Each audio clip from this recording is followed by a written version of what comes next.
Assalamualaikum warahmatullahi wabarakatuh. Kula ajeng pawarta banjir ing dina Rebo 3 Januari 2016.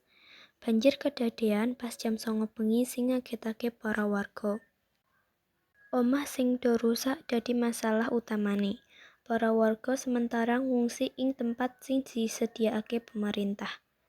Banjir disebabake udan sing ngramandeg-mandeg lan warga sing sering buang sampah ning kali.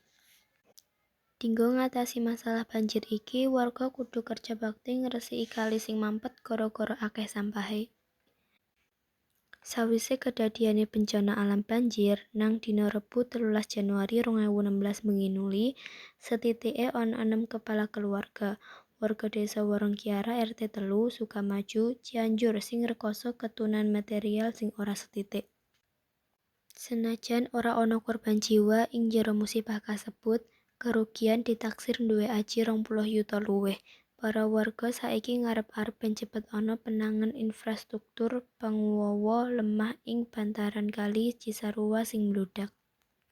Para korban wektu iki ngarep-arep kanggo secepete oleh bantuan. Becik saka pihak Badan Penanggulangan Bencana Daerah (BPBD), Dinas Pengelolaan Sumber Daya Air lan Pertambangan (PSDAP) utawa instansi terkait liyane. Cendeke dekne kabeh ngarep-arep ben pemerintah Kabupaten Cianjur cepet tanggep njero nangani bencana sawerna iki. Dikuwatirke yen udan bali mudhun, Kali Cisarua bisa ngalami banjir gedhe meneh. Lan kanggo antisipasi hal kasebut, minimal kudu ana realisasi penanganan TPT ning sedawa bantaran Kali Cisarua.